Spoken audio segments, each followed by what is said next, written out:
rejoignent pour cette session sur les nouveautés de Write. Alors, sur la partie organisation, d'abord, les micros sont coupés, comme sur les précédentes et les prochaines sessions. Si vous avez des questions, vous pouvez les poser en Q&A. Si on a le temps, je répondrai à la fin. Sinon, je vous réponds de toute manière individuellement par email à la suite de la présentation. Et cette présentation est bien entendu enregistrée, donc vous aurez un lien pour permettre de revoir le webinaire. Donc c'est la session en fait organisation, présentation et nouveautés Writeplan qui est donc la deuxième de cette Easy Morning 3. Donc je suis Pascal Thureau, donc responsable de la partie avant-vente chez Easyneo. C'est moi qui vais vous faire donc cette présentation. Alors, on va aller assez vite puisqu'on a un temps réduit. Hein. Maintenant, on fait des présentations qui durent 30 minutes.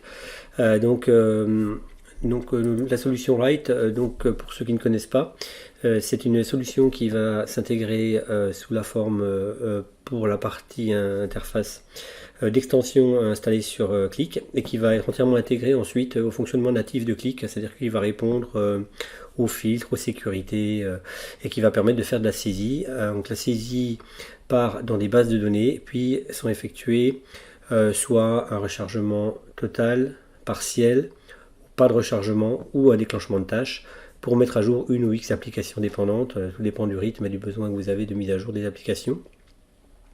Et donc l'enregistrement se fait sur des bases de données, sont entièrement auditables, c'est-à-dire historisées. On sait toujours avec un timestamp et le dernier user qui a fait les modifications peut revenir et interroger l'historique en permanence. Donc on sait toutes les modifications qui ont eu lieu sur les parties budgétaires, saisies de valeurs, etc., etc. Donc tout ce qu'on peut avoir, voilà, c'est le principe de fonctionnement. La solution a été édité par une société qui s'appelle Inform, qui est une société allemande, qui est un partenaire technique Qlik, qui est également édite en Allemagne, comme Easyneo en France. Donc la solution est composée de 3 composants, on va dire.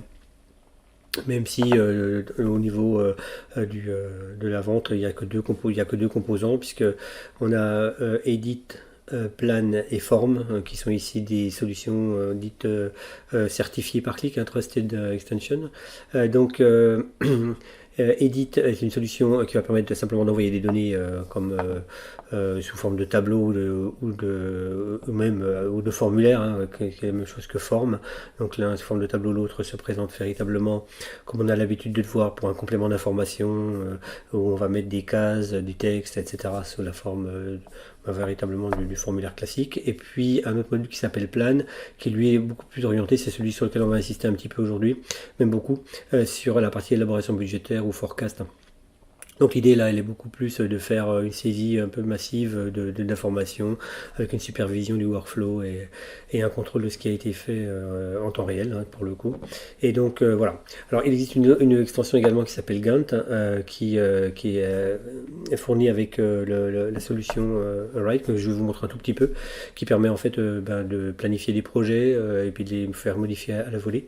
Et aussi d'avoir du coup un recalcul en fonction des modifications qu'on fait de tous les indicateurs liés aux différents projets qui ont été modifiés directement dans les applications Qlik. Voilà, donc c'est quand même assez intéressant.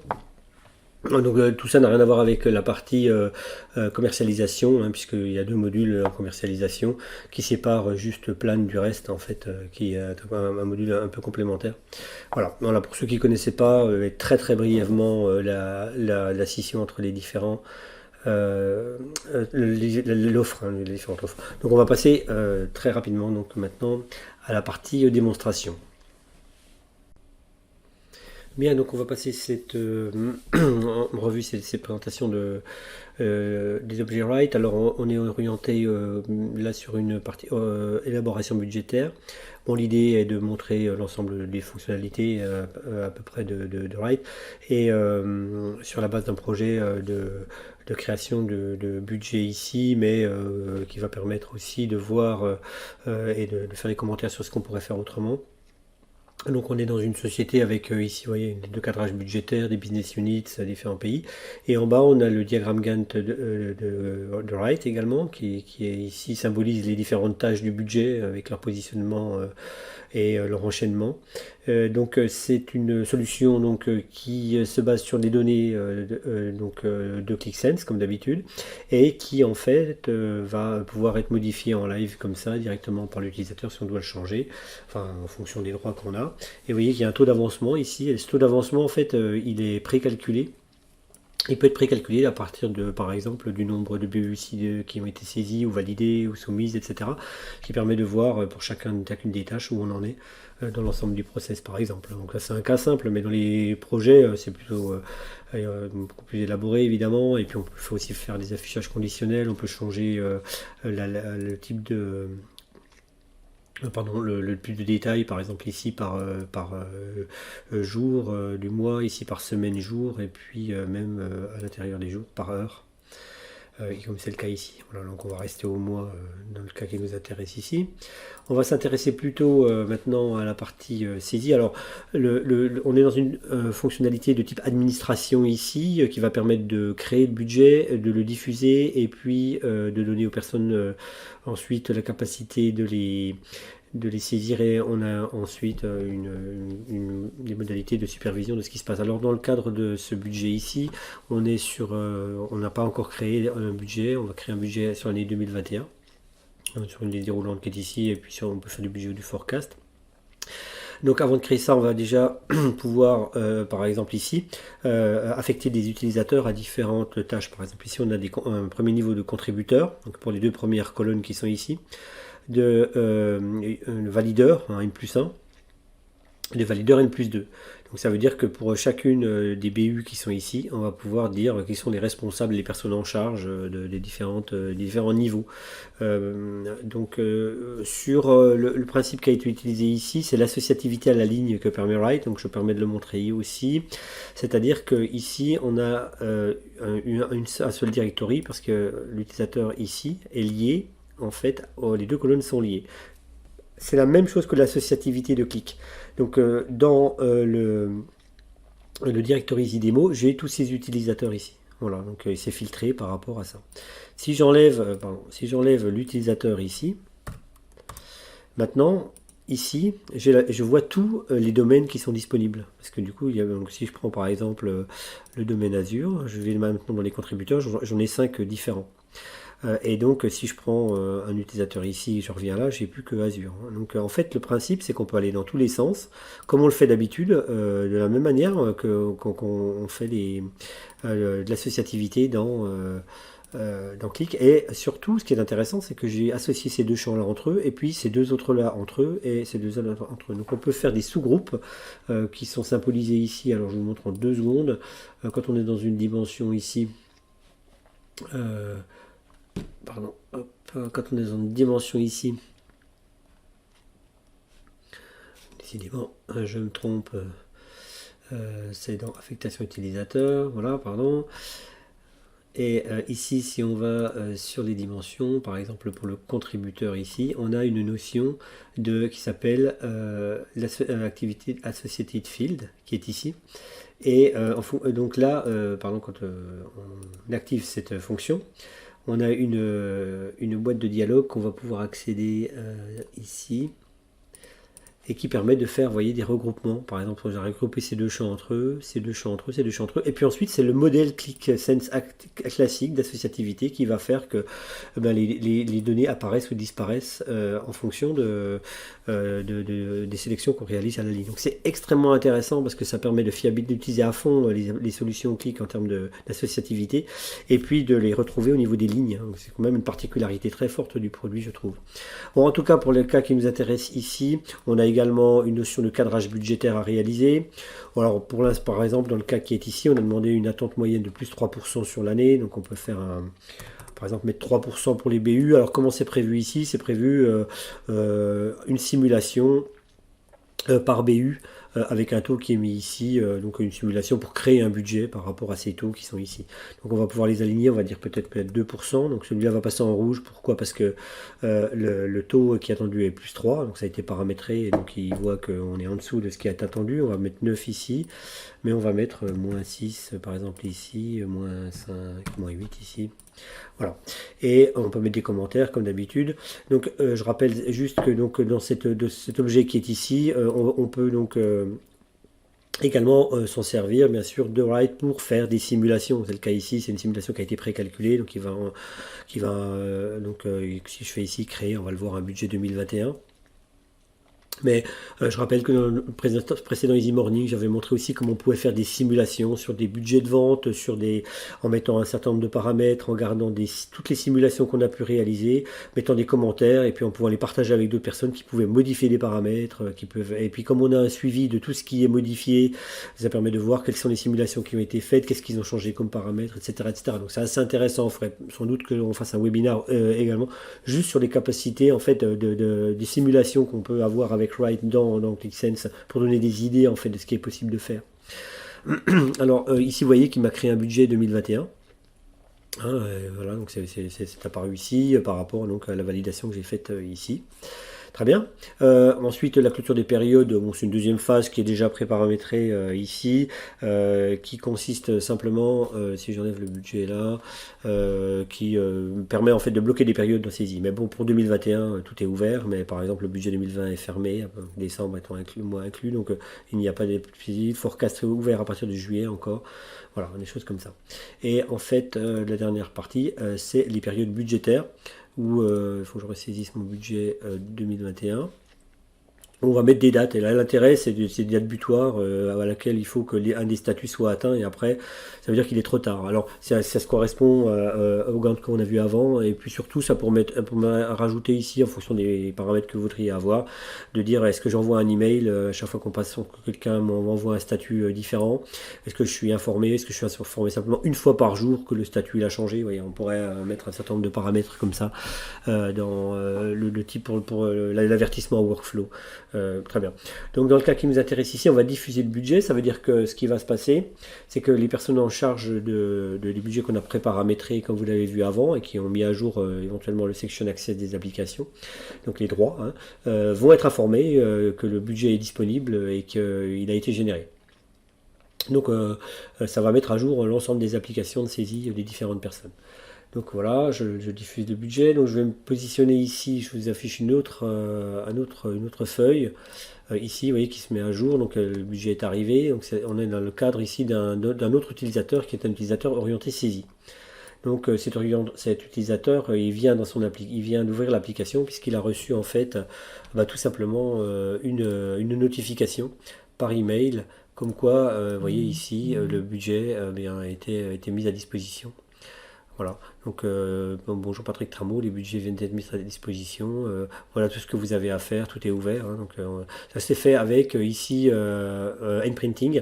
J'avais également lors de la dernière Easy Morning montré un peu les différences entre Nprinting, Click Alerting, la manière d'envoyer des mails depuis le script, etc.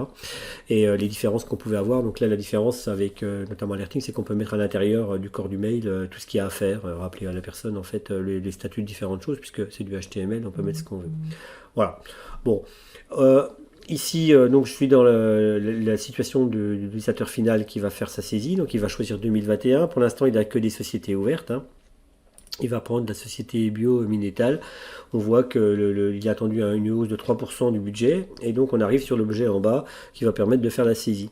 Donc cet objet, il permet de faire la saisie top-down, bottom-up. Donc je rappelle simplement rapidement qu'il est possible donc de venir sur l'élément le plus fin. Par exemple, de mettre 20 000 ici, 15 000 ici et 25 000 ici. Qu'il n'est pas venu de venir dans le total ici et de mettre 60K. Mais il est possible de venir également tout en haut aussi, d'un million 4, par exemple, mettre 2 millions. Donc à chaque fois qu'on fait une saisie, si on est en top, elle va descendre proportionnellement sur l'ensemble des valeurs qui sont en dessous. Si on fait une saisie tout en bas, elle va remonter. Et c'est la dernière saisie en fait qui sera validée tout le temps. Donc si je mets 25K ici, parce qu'il y a une particularité sur cette période, donc c'est ça, et puis après je peux revenir et je dis voilà, je veux quand même garder mon 2 millions global.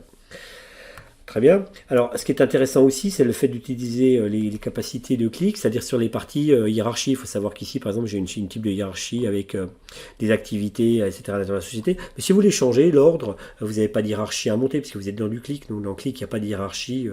Ce sont des hiérarchies en fait dynamique. Donc on met ce qu'on veut à l'intérieur. On va pouvoir les changer. On peut mettre le même rapport puis qui va pouvoir être modifié pour en fonction de certaines personnes totalement de manière transparente. Voilà. Donc ici je vais valider cette société en saisie.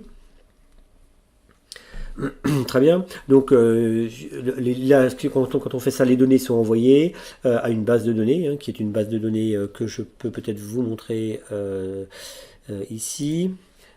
Voilà, donc c'est du SQL Server, elle est là, la table. Donc si je lance la requête, voilà, vous voyez, les données sont tout simplement arrivées dans une base SQL Server qui a été relue par clic lorsque j'ai validé ici, puisque dans mon paramétrage de ma console, qu'on verra pas, parce qu'on n'aura pas aujourd'hui le temps de voir ça, on a dit, quand j'envoie des données, quel est le comportement qu'on peut avoir? Est-ce que je fais un rechargement de mon application? Est-ce que je fais un chargement total, partiel? Est-ce que je ne fais pas de rechargement? Est-ce que je recharge d'autres applications en lançant une tâche également? Voilà, donc tout ça, ça a été paramétré ici. Donc on a une mise à jour qui met à jour plusieurs tâches, dont la tâche, dont l'application qu'on a laissée tout à l'heure de côté, qui est derrière ici, et que je vais vous remontrer avant d'aller plus loin. Donc ici, qui a été mise à jour également. Et si on va sur l'onglet de supervision, on va voir en fait que on a déjà à jour et on voit qu'il y a une société, vous voyez ici, qui a déjà fait, on voit qui a saisi, donc c'est Patrick Trameau, et on voit que donc on a une société en avancement, etc. Donc en supervision, on voit tout de suite où on en est.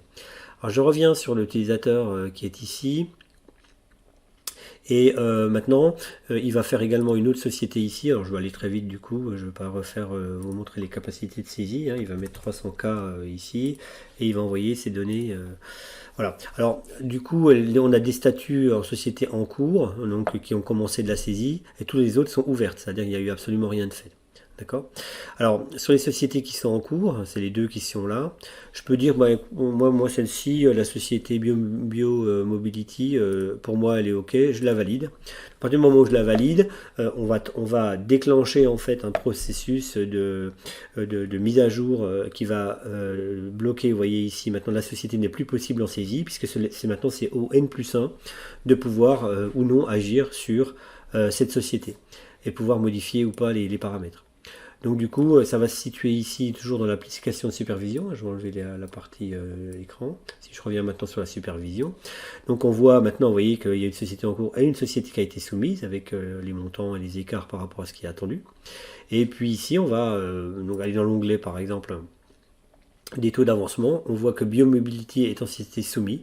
Et j'ai la possibilité de rejeter, d'approuver ou de valider la saisie. Si je rejette cette saisie, donc on peut déclencher un mail également, bien sûr, hein, sous le principe que la saisie a été rejetée.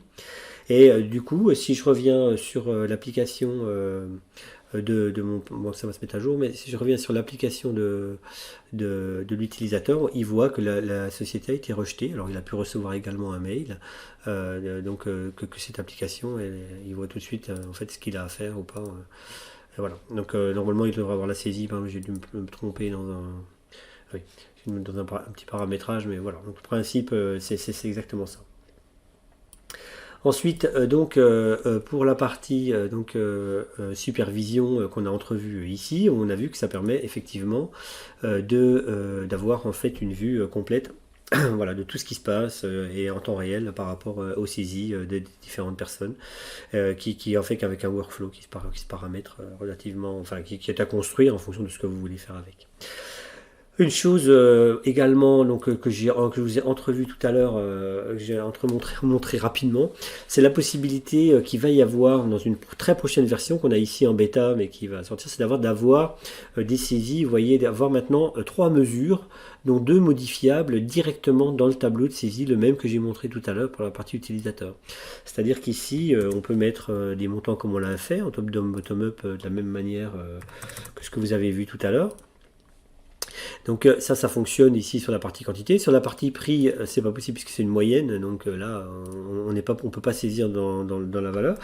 Mais on peut vous voyez, faire des saisies ici et du coup faire des saisies soit du prix, soit des quantités et le revenu est bloqué.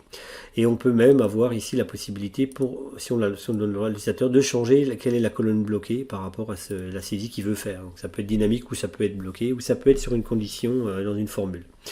Voilà, alors ça c'est le début, on attend un petit peu des nouveautés enfin des précisions en fait sur le fonctionnement définitif de cette extension.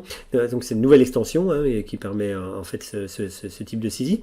Il faut savoir également que voilà, que c'est le début, hein, c'est vraiment là, il y aura très probablement dans l'avenir beaucoup plus de possibilités, notamment en termes de formules.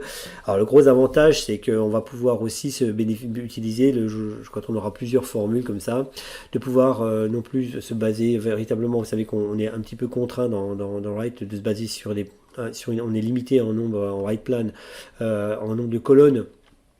Notamment, c'est plutôt orienté mois, mais si on ne fonctionne pas en mois, on peut rappeler quelques colonnes avec des valeurs. Mais là, on va pouvoir, du coup, le jour où on a un peu plus de mesures, véritablement faire ce qu'on veut en termes d'affichage, de rappeler du n, n-1, avec des variations, et surtout des affichages, des dynamiques des formats, etc. Tout ça avec les fonctionnalités de saisie top-down, bottom-up. Voilà, c'est des choses qui vont arriver. Donc voilà, ça va aller dans le sens vraiment d'une évolution intéressante avec des capacités encore étendues par rapport à ce qu'on connaît aujourd'hui de la solution plane. Donc je voulais également vous parler d'une possibilité dans Write que j'ai évoqué lors de la session de ce matin, juste avant, pardon, de pouvoir enfin, enregistrer les tables. Je vous ai montré tout à l'heure comment on pouvait les stocker, par exemple, dans SQL Server, sachant que vous pouvez utiliser d'autres types de bases de données, bien sûr. Mais vous pouvez même utiliser des fichiers à plat, mais vous pouvez aussi utiliser des tables particulières, comme ici, des tables Z dans SAP, qui sont des tables qui sont vues par SAP comme étant des tables personnalisées mais réexploitables. Donc ça c'est vraiment très très intéressant parce que vous pouvez les utiliser dans des rapports, etc. Donc c'est vraiment un plus. Donc il faut, contrairement à ce qu'on fait d'habitude dans Qlik au niveau de la console de gestion qui va générer automatiquement toutes les tables dont on a besoin, là en l'occurrence il faudra les créer manuellement. C'est-à-dire avoir à créer la table que vous avez à l'écran ici et tous les champs qui sont nécessaires. C'est assez rapide, mais voilà, c'est manuel. Ensuite, si on prend le process d'après, on voit que quand on regarde le contenu de la table, il y a 0 enregistrement, très bien. Puis on vient dans une application, comme vous l'avez vu tout à l'heure, de Plan, hein, dans laquelle on vient d'envoyer 51 millions d'euros, ce qui permet de créer une nouvelle session ici. Qui donc alimente cette table, comme vous le voyez ici, directement dans la table de SAP. Alors, si vous voulez un peu plus de précision d'ailleurs sur le mode de fonctionnement, vous trouverez la vidéo complète dans la chaîne YouTube de Write. Hein. Write avec un point d'exclamation où il y a pas mal de vidéos complémentaires. Bon, c'est en anglais, mais voilà, il y a pas mal de choses par rapport à ce que je viens de vous dire également. Pas mal de détails, et vous verrez également la possibilité d'utiliser d'autres types de bases, par exemple comme des bases Snowflake, ou même écrire directement dans MongoDB, c'est possible. Alors la technologie REST est donc utilisable pour enregistrer des données, donc surtout à destination du web évidemment. Pour l'instant, ça a une configuration manuelle qu'il faut utiliser, notamment avec Node.js, mais très prochainement, il est annoncé une simplification de l'intégration des technologies REST dans Write. On ne sait pas à quelle date encore, mais ça va être simplifié. C'est déjà faisable, donc si vous avez des besoins, faut nous contacter.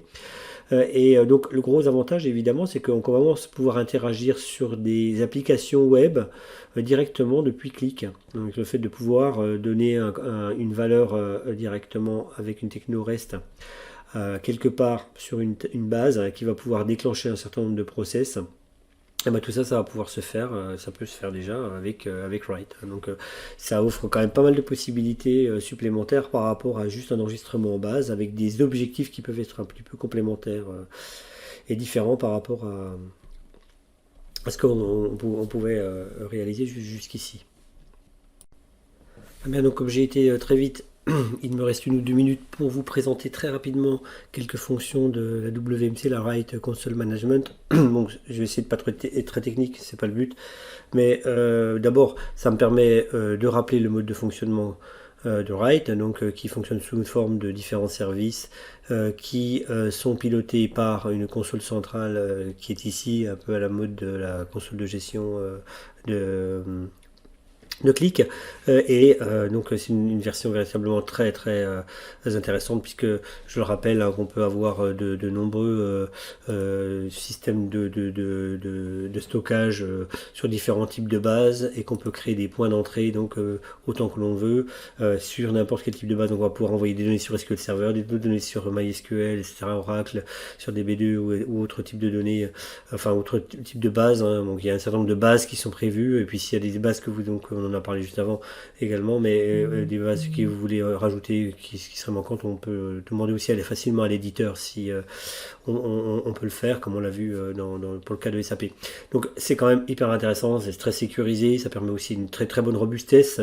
On a fait avec Thibaut, Thibaut a fait récemment de l'import, hein, de fichiers Excel massifs depuis l'interface, envoyer plusieurs milliers de lignes. Alors ça a l'air de rien, mais ça marche très très bien. C'est pas fait pour ça, puisque c'est vraiment fait pour la saisie, mais on arrive maintenant à faire ça. Il faut savoir que pour ceux qui connaissent, on a un mode d'interface qui s'appelle SSE sur la clique, la QMC, qui a été utilisée et qui permet d'ouvrir en fait moyennant une nouvelle norme de communication.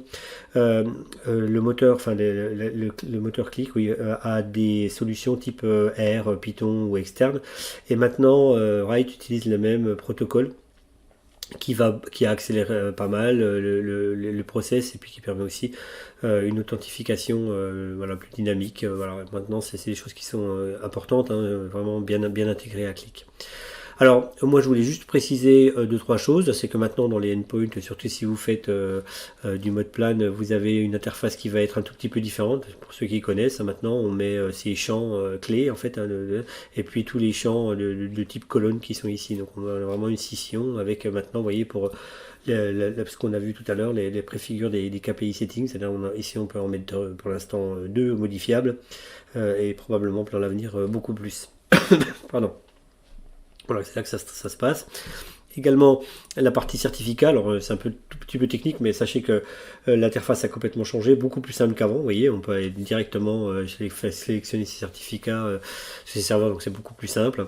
Et puis en fait également une précision, même si c'est pas tout à fait nouveau, récent, hein, les possibilités bien entendu de se connecter. Alors on sait qu'on peut créer ces users locaux ou de clics directement ici, hein, qui sont directement dans la base clic.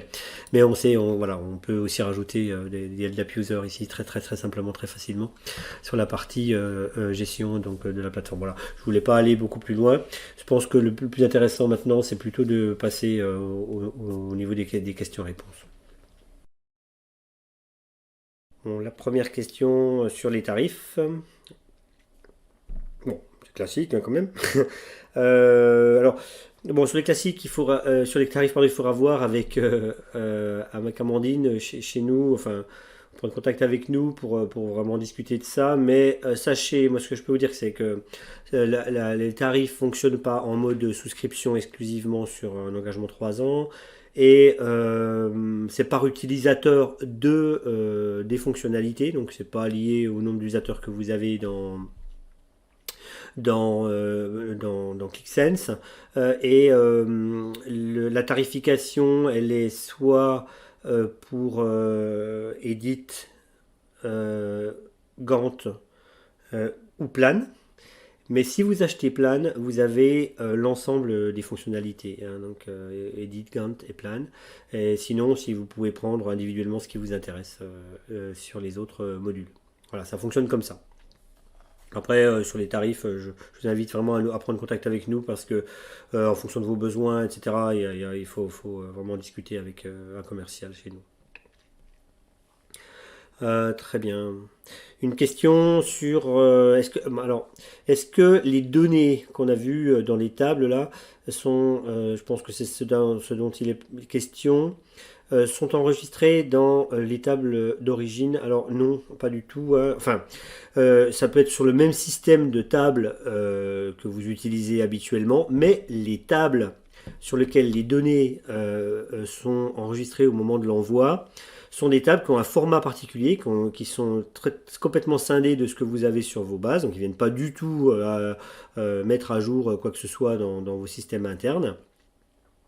D'autant plus qu'elles doivent respecter une notion d'historisation également, hein, c'est-à-dire l'idée que c'est qu'à chaque fois qu'il y a une modification, il y a une table court terme et une table historisation.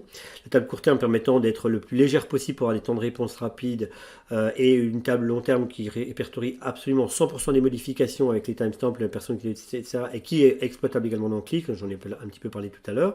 Et donc c'est tout qui permet l'auditabilité et tout ça fait qu'on ne peut pas on peut pas utiliser des tables qui seraient conçues pour autre chose.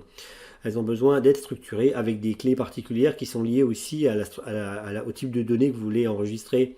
Donc là depuis Qlik, hein. Donc il faut quand même véritablement avoir une organisation particulière sur les tables. Donc on vient ajouter des données. Qui peuvent bien sûr remplacer éventuellement ce qu'on avait. Tout dépend de ce qu'on a mis comme règle de gestion dans le script, hein, mais il n'y a aucun risque ni possibilité de faire ça. Donc si on a alors les principaux cas d'usage qu'on peut avoir en clientèle, alors bon, les cas d'usage sont effectivement, bon, c'est une question intéressante sur quels sont les cas d'usage qu'on rencontre le plus souvent avec Write.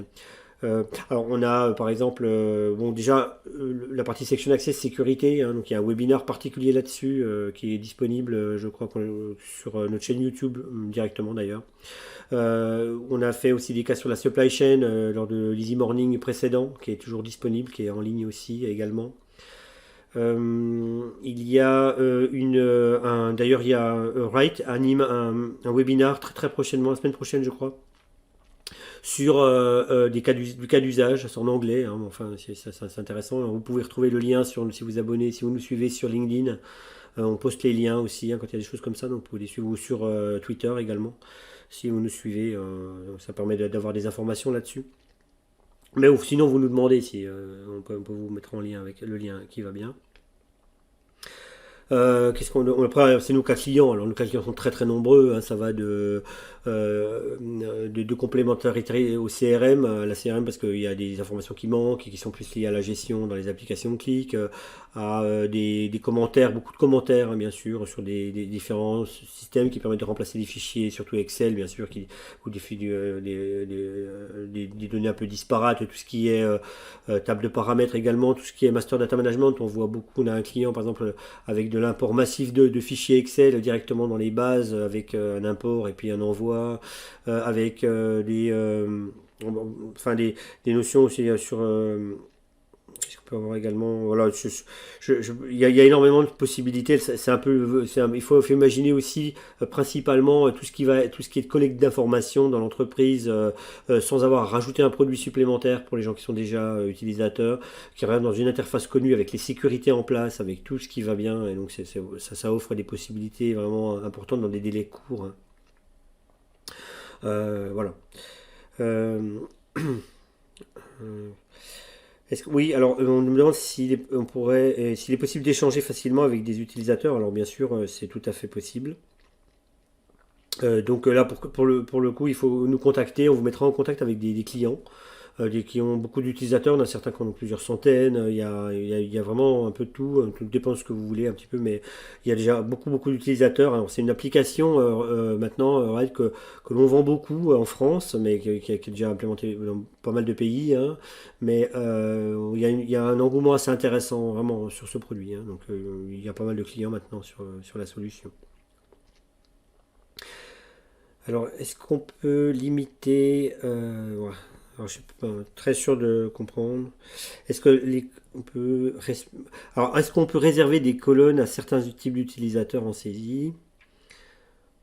Je pense que c'est ça que ça veut dire. Alors effectivement, on peut faire ça. C'est-à-dire on peut avoir dans un tableau des colonnes qui s'affichent, ou qui sont masquées hein, d'ailleurs, mais enfin qui s'affichent, mais pas saisissables pour certains types d'utilisateurs, par groupe d'utilisateurs, notamment normalement plutôt par groupe d'utilisateurs. Et donc du coup, et puis en fonction du niveau, on peut avoir ça en saisie. Oui, c'est faisable dans le même tableau. On n'a pas besoin de faire des tableaux qui sont différents. Sachant que s'il y a des cas vraiment très complexes, vous pouvez aussi utiliser les containers, hein, donc pour avoir des tableaux différents dans ce cas-là. Mais là, pour le coup, là, pour la question, dans le même tableau, c'est faisable, ce qui simplifie bien sûr grandement la maintenance, hein, par par rapport à ça. Euh, est-ce que... non, non, ça, c'est une question sur les tables, sur les bases de données. Je sais pas trop. Je m'assure de comprendre la question. Non, mais voilà.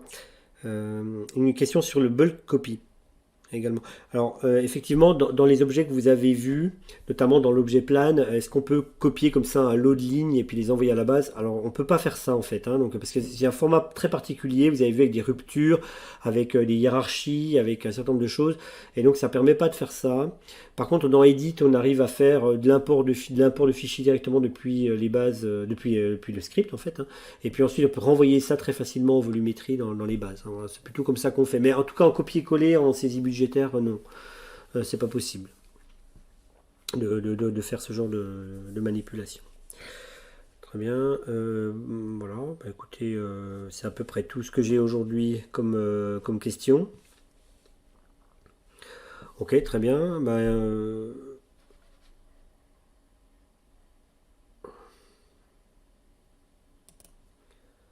ah oui, sur la question, je pense que sur la table que je comprenais pas tout à l'heure, c'est est-ce que quelles sont les connaissances en fait pour oui d'accord, quelles sont les connaissances nécessaires pour la création des tables, je pense sur les bases. Oui alors effectivement, si c'est bien ça la question, l'idée c'est que bah, il n'y a pas de connaissances techniques, hein, c'est-à-dire qu'on peut enregistrer directement euh, les champs depuis l'application WMC, enfin la console que j'ai montré tout à l'heure. Et donc pour le coup, il suffit simplement de décrire ces champs avec des noms techniques et puis tout se passe derrière. Donc la complexité des tables, la table court terme, long terme, dont j'ai expliqué tout à l'heure, en fait est complètement masquée. C'est tout se fait directement depuis l'application console. Et si on supprime des endpoints, eh bien ça les supprime logiquement en fait sur la base. Ça garde une trace, mais ça met deleted avec une date. Et donc, du coup, on pourrait toujours les réactiver ou revoir ce qu'il y avait dedans. Mais en tout cas, il n'y a aucune connaissance technique à avoir. Bon, sauf si, bien sûr, comme dans le cas de ce que j'expliquais tout à l'heure, on veut utiliser des tables particulières, comme celle de table Z de SAP, par exemple. Là, il y a une intervention manuelle, effectivement. Mais sinon, c'est assez rare. Donc, normalement, dans l'utilisation quotidienne, il n'y a pas du tout ça. Et ce qui permet, justement, de déléguer à des personnes fonctionnelles la création de formulaires, de faire complètement tout le script, de réimporter des tables qui ont été saisies, etc., comme des tables normales, puisque c'est des tables de base classiques, directement par des personnes qui ne sont pas du tout techniques. Donc ça, c'est vraiment un point effectivement important de l'utilisation de Write. Très bien. Bien, écoutez, pour les autres questions, si on a, oui, une ou deux questions. Bon, de toute manière, là, je vais être au bout parce il faut laisser la place pour le suivant. Les questions qui sont en suspens, j'y répondrai par email. Et donc, on va donc passer maintenant au prochain webinar qui est orienté vers la partie Click Data Integration, qui avec Jean Atienza de Click. Donc je vous invite à nous rejoindre pour la prochaine session et je vous remercie pour votre attention et vos questions. Merci.